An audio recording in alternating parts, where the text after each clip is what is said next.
Les apôtres ont autorité sur les esprits impurs, et pourtant rien ne parvient à guérir cet enfant. Observons la scène. Déjà, le brouhaha. Les disciples du Christ sont dans une foule, les scribes sont là. Ces grands érudits s'amusent-ils à semer le doute dans le cœur des apôtres, eux qui étaient capables de réciter par cœur les versets mentionnant la venue du Messie, mais ne l'ont pas reconnu. Ensuite, Jésus n'est pas là, et quand il le rejoint enfin, le manque de foi qui règne l'agace au plus haut point. Il leur révèle alors la raison de leur échec.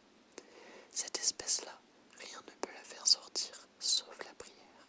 Quant au Père éploré à qui Jésus rappelle que tout est possible pour celui qui croit, il suppliera ainsi: je crois, viens au secours de mon manque de foi. Que retenir? Que notre foi, même quand elle est bien là, présente en nous, reste incomplète, jamais parfaite, et que seule la prière, la relation avec Dieu peut la nourrir et l'enraciner. Mais aussi que la foi sans la prière, ça ne suffit pas.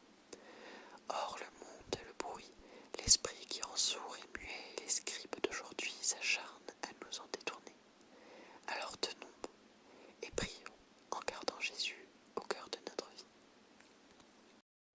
J'ajouterai une citation du catéchisme de l'Église catholique à propos des caractéristiques de la foi, et plus précisément de la persévérance dans la foi.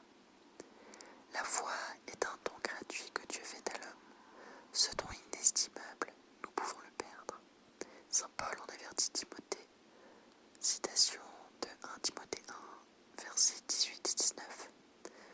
Combat le bon combat, possédant foi et bonne conscience. Pour s'en être affranchis, certains ont fait naufrage dans la foi. Fin de citation.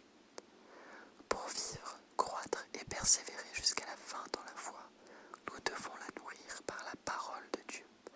Nous devons implorer le Seigneur de l'augmenter.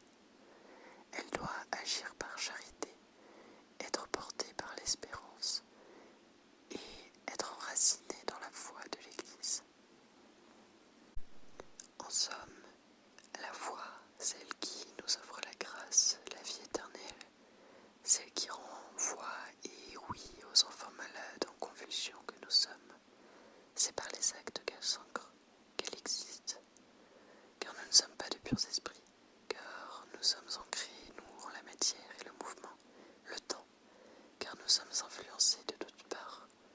Il nous est nécessaire de traduire au mieux l'inintelligible foi à travers les actes et la prière. Alors, prions pour notre foi à tous. Prions pour que nous ayons la discipline de la nourrir. Prions pour que notre foi porte des fruits. Prions pour que nous ayons la capacité de voir ces fruits autour de nous. Prions pour ceux qui nous font du mal. Prions pour toutes les personnes qui pâlissent d'un manque de foi. Notre Père qui es aux cieux, que ton nom soit sanctifié, que ton règne vienne, que ta volonté soit faite sur la terre comme au ciel. Donne-nous aujourd'hui